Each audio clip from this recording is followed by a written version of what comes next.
D'ailleurs, à ce sujet, si on peut revenir à l'élection présidentielle ivoirienne, oui, c'est vrai, Carlyle, moi je voulais rappeler un petit souvenir historique.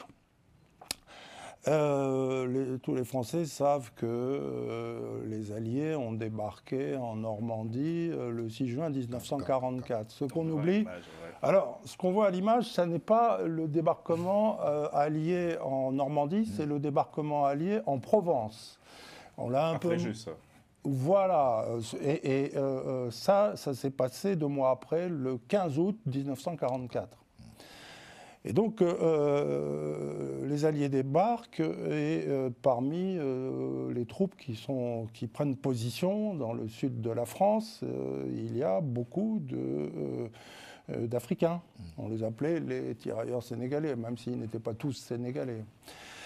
75 ans plus tard, le 15 août 2019, la France a commémoré, avec ses alliés de l'époque, a commémoré ce grand événement. Il y a eu une réunion à Fréjus. Le président Macron avait invité le président Sarkozy, qui était là, et puis aussi des présidents africains qui étaient présents, parce que, pour les raisons que je viens de dire, alors bon, discours, clairon, sonnerie aux morts, il y a même eu la patrouille de France qui a survolé. C'était un très gros événement commémoratif et très important. À la fin de la réunion, je crois que Sarkozy est rentré, parce que c'était le 15 août, donc il était en vacances, il était juste venu faire son tour, et puis il est reparti. Et Macron est resté avec ses hôtes, et il a eu une discussion avec 2 présidents africains, qui étaient là, présents. Et nous sommes le 15 août 2019, et imaginez la scène. Ce que je vais vous raconter à partir de maintenant, ce n'est pas du verbatim précis, c'est en substance. 3 hommes, Macron et ses 2 présidents africains.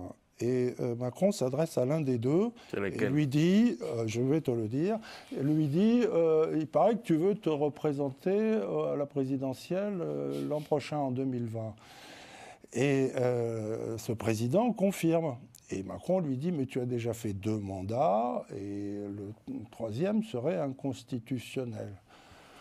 Ce président répond, oui, bon, ok, mais moi je vais le faire, ça va bien se passer, il n'y aura pas de souci. Et Macron lui dit, écoute, je suis pas d'accord, c'est pas normal, mais bon, fais ce que tu veux, après tout, tu es souverain chez toi, je t'aurais prévenu. Et le 3e homme, l'autre président africain, a assisté à cette conversation et n'a pas dit un mot. Il ne s'est pas du tout prononcé. Alors ces 2 présidents, c'était qui? Eh bien, c'était Alpha Condé. Et le président qui a assisté à la scène et qui n'a pas dit un mot ce 15 août 2019 à Fréjus, c'était un certain Alassane Ouattara. D'accord? Alors, pour rappel, parce que tout le monde n'est pas forcément au fait de l'histoire de la Guinée, mais l'année suivante, coûte que coûte, Alpha Condé s'est présenté. C'était une simple formalité. Il a bien sûr été déclaré vainqueur de l'élection. Et il a entamé un 3e mandat. Et puis 1 an après, il lui est arrivé un petit accident, un interlude, qui fait que depuis il est en exil et que le pays est dirigé par le général Doumbouya. Alors, voilà, il faut quand même rappeler déjà, c'est historique ça, il faut rappeler quand même que Alpha Condé n'est pas venu d'une autre planète. En 2010, lorsqu'il se présente à l'élection présidentielle, il fait 18% au premier tour et son adversaire, Cellou Dalein Diallo, fait 42%. À l'époque, à Paris, le ministre des Affaires étrangères, c'était Bernard Kouchner.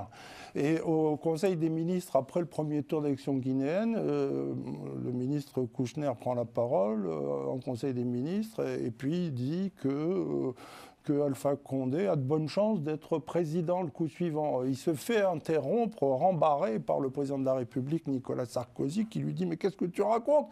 Avec 18%, comment veux-tu qu'il gagne? Cellou Dalein Diallo a fait 42%. » Patatras. Sarkozy, dans son style toujours aussi péremptoire et cassant, a cherché à humilier Bernard Kouchner.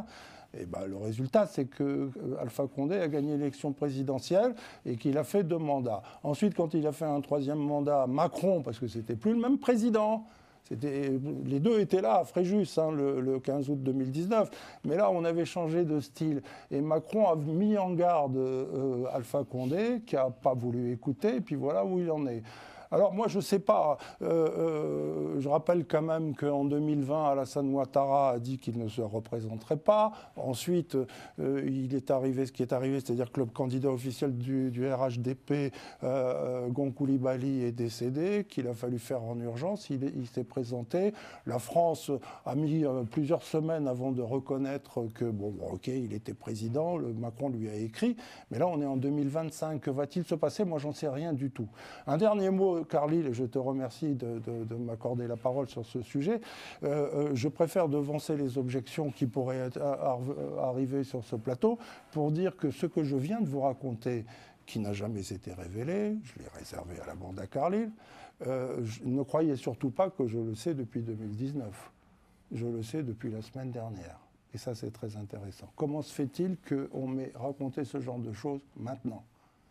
Et que devais-je faire de ça? Devais-je me taire? Devais-je en parler à mon ami Carlyle? J'ai fait mon boulot, moi je suis journaliste, je vous donne les faits. Ce sont des faits. Merci. Pour précision, sachant qu'aucune nos interlocuteurs ne nous donnent pas des informations en vain. Exactement. Ça, dans le métier que nous faisons, c'est bien de préciser. Merci, merci beaucoup. J'aimerais prendre 1 minute. Mon intervention n'a rien à voir avec ce que tu viens de nous dire, rassure-toi.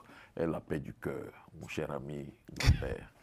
Moi, c'est tout à l'heure ce discours de les influences supposées ou avérées de la France ou de la Russie, ça me gêne un peu. Oui. Ça me gêne dans la mesure où très souvent on vole, je dirais, les révolutions des peuples africains. En 1990, on nous a vendu que c'était le discours de la Baule de Mitterrand qui a fait que les jeunes Ivoiriens, les jeunes Africains dans l'ensemble, sont descendus dans les rues. Pour vous, il n'y a pas d'influence. Je n'ai pas dit cela. Arrêtons de voler les roues. C'est comme si les Africains ne réfléchissaient pas. C'est d'autres qui réfléchissent à leur place pour venir leur dire faites ceci, faites cela. Arrêtons un peu cela. Je vais convoquer des missions parce que... Arrêtons un peu cela. Aujourd'hui, on est en train de nous parler de la Russie. Les Burkinabés sont en train de faire leur révolution. Ils se lient, ils font leur partenariat avec qui ils veulent. Qui ils veulent. Comme ils veulent. Cela ne veut pas dire qu'il y a une influence russe ou chinoise ou quoi que ce soit. Respectons les choix et les révolutions des peuples africains. Bon, est-ce que je peux avoir une sur ce point-là, en fait? Parce qu'effectivement, le président, il évoque à chaque moment, en fait. Il y a des révolutions. Le fait que, par exemple, Blaise Compaoré soit parti, il n'y a pas eu de révolution forcément externe ou extérieure. Mais il y a un fait qu'on ne peut pas nier. Est-ce que, par exemple, Maïdan en Ukraine, pour certaines personnes, Maïdan c'est une révolution ukrainienne. Mais quand on regarde derrière, en fait, ces révolutions oranges, moi, je peux vous dire de sources sûres, d'accord, ces révolutions ont été préparées de l'extérieur. Il y a une grosse influence des États-Unis derrière. Alors, il y a des révolutions, que l'on veuille ou pas, qui sont endogènes. Et il y a des révolutions qui ont des influences exogènes. Et ça, vous ne pouvez pas le nier. Mai 68, voilà, mai 68, c'était en France, mais mai 68 a agi même en Côte d'Ivoire. Et vous poserez la question à M. Laurent Gbagbo, il ne vous dira pas le contraire, qui est un historien. Mais dire tout le temps que oui, ça me gêne. Ça, c'est sociologique, moi, je suis d'accord. Mais moi, je pense qu'il y a un point aussi. Enfin, je pense que c'est aussi un peu naïf de ne pas considérer que, même si c'est rien dans ce monde péjoratif de dire, Mais il y a quand même l'influence étrangère. Non, il y a de l'interconnexion dans le monde. Ça, c'est une réalité. Mais, exemple, même le seul fait de lire un livre peut avoir une incidence sur mon état d'esprit. Je suis d'accord, mais en fait, dans les conditions que nous vivons... que les Africains sont là-bas et puis il y a quelqu'un d'autre qui vient dire, bon voilà... Mais c'est même pas que les Africains, hein. C'est pas que les Africains. Moi, je parle des Africains. Oui, non, mais pour montrer qu'aussi, il y a des influences. Même la France a fait l'objet de tentatives d'influence pendant les élections. Je parle des Africains. Oui, mais en Afrique, ne vit pas en autarcie. Mais justement, c'est ce que j'ai dit. Bon. C'est ce que j'ai dit. Il peut y avoir des connexions, mais il faudra qu'on arrête de voler les révolutions des peuples africains. On est pris par le temps. C'est la Russie, c'est la France, c'est l'Angleterre, c'est ceci, c'est cela. Non, les Africains sont grands. Ils sont en train de mûrir. Ils sont en train de eux-mêmes voir ce qui est bon pour eux. Quand Thomas Sankara faisait sa révolution, j'espère qu'on va venir me dire que c'était les Russes qui étaient derrière. Bon, non, c'est pas l'idée, mais bon, moi j'ai voulu en tout cas donner la parole à Norbert dans notre échange parce que je considère qu'en tant que journaliste, aucune information n'est vaine, surtout en fonction de la temporalité. J'aurais quelque chose à ajouter rapidement avant que je rende l'antenne. Non, pas ça. On devait aborder normalement... Oui, on devait parler de la question de Chablé Goudé, mais on y reviendra, le choix de... Mais bon, là, on est pris par le temps. Ou bien c'est pas le président qui t'a menacé de ne pas... Aucune menace de perdre sur ce plateau. Non, mais c'était important qu'on écoute à mon avis, ce que Norbert avait à dire dans ce contexte un peu, on parlait un peu des gérances extérieures, donc pour moi c'est bien de savoir un peu, enfin je ne vais pas plus poser la question puisque là on est pris par le temps, quel pourrait être le rôle de la France dans une France aujourd'hui ingouvernable? C'est une question aussi, messieurs, assez intéressante. Ah, alors là, j'ai quelque chose encore à dire sur le sujet. Sous le regard du président. Regard. Très panafricaniste.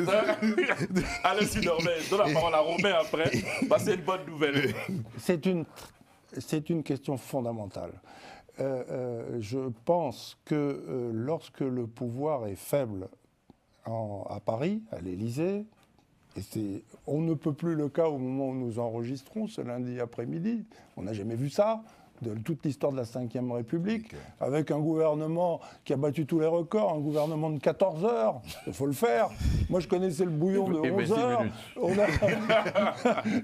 Donc, lorsque le pouvoir est faible à Paris, le pouvoir des militaires français sur les questions africaines se renforce.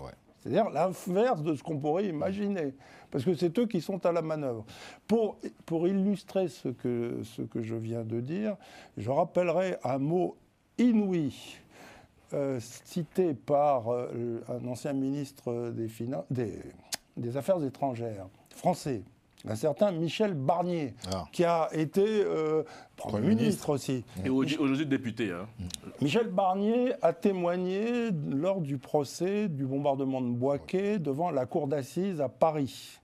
Et évidemment, on lui a posé les questions. Pourquoi? Parce qu'à l'époque, il était ministre des Affaires étrangères et sa défense consistait à dire qu'il n'y était pour rien, que ça lui était passé par-dessus la tête.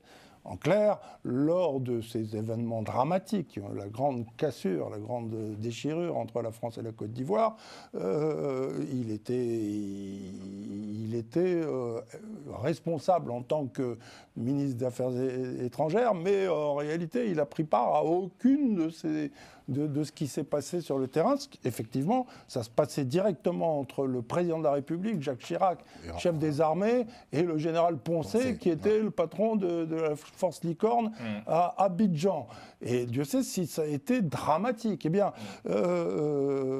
Barnier, qui a souffert de cette affaire, parce qu'il a été incriminé par la justice française, on a demandé son renvoi ainsi que celui de Michel Lemarie, qui était ministre de la Défense, et Dominique de Villepin, qui était à l'époque ministre de l'Intérieur, devant la Cour de justice de la République.